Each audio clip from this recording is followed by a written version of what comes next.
அப்போ இந்த நோன்பு எப்போது நோட்க வேண்டும் அப்படிங்கிறதுக்கு சில பேர் என்ன சொல்கிறாங்கன்னா, அரஃபாவுடைய நாள் என்று வந்திருப்பதை வைத்து, அரஃபாவுடைய நாள் என்றால் ஹாஜிகள் என்றைக்கு அரஃபா மைதானத்தில் ஒன்று குழுமுகிறார்களோ அந்த நாளில்தான் நாம் வசிக்கக்கூடிய பகுதியில் நாம் நோன்பு நோக்க வேண்டும் என்று சொல்லுகிறார்கள்.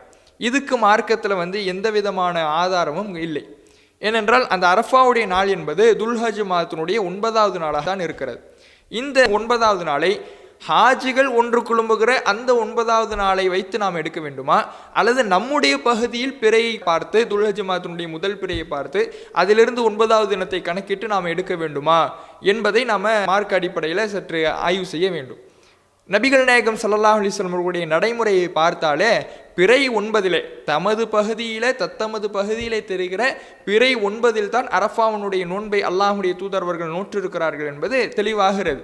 ஏனென்றால் அல்லாஹுடைய தூதரவர்கள் 13 ஆண்டு காலம் மதீனாவிலே வாழ்ந்தார்கள். அப்படி வாழுகின்ற பொழுது எல்லா ஆண்டுகளும் ரசூலுல்லாஹ் ஹஜ்ஜுக்கு போகலை. ஏன்னா ஹஜ்ஜுக்கு போயிட்டா அந்த அரஃபா மைதானத்தில் இருக்கக்கூடிய ஹாஜிகளுக்கு நோன்பு என்பது கிடையாது. அங்கே இல்லாத மற்ற பகுதிகளில் இருக்கக்கூடியவர்களுக்கு தான் அந்த அரஃபாவுடைய நோன்பு என்பது இருக்கிறது. அப்படி இருக்கும் பொழுது அல்லாஹுடைய தூதரவர்கள் மதீனாவில் இருந்தாங்க. அப்படி 13 ஆண்டு காலம் இருக்கும் பொழுதும் அந்த அரஃபாவுடைய நாளை அல்லாஹுடைய தூதரவர்கள் அடைந்திருப்பார்கள். அப்படி அடைந்திருக்கும் பொழுது, அரஃபாவுடைய நோன்பை அடைந்திருக்கும் பொழுது அல்லாஹுடைய தூதரவர்கள் என்ன சொல்லலை, மக்காவில் எப்போ ஹாஜிகள் ஒன்று குழுமுகிறாங்களோ அப்போ உங்களுடைய நோன்பை நோற்றுக்கொள்ளுங்கள் என்று அல்லாஹுடைய தூதரவர்கள் சொல்லவில்லை. சில பேர் கேட்கலாம், அன்றைக்கு அதை தெரிந்து கொள்ள வசதி வாய்ப்பு இல்லை, அன்றைக்கு ஃபோன் இல்லை, அல்லது தொலைத்தொடர்பு சாதனம் இல்லை, வசதி இல்லை, அதனால் அல்லாஹுடைய தூதரவர்களால் கேட்டு அறிந்து கொள்ள முடியாமல் இருந்திருக்கும் என்ற கேள்வி எழுப்பலாம். அன்றைக்கும் வசதி இருந்தது. எப்படி? அல்லாஹுடைய தூதர் அவர்களுடைய காலத்திலேயும் பிறை 9 தான் அரஃபாவுடைய நாளாக இருந்தது.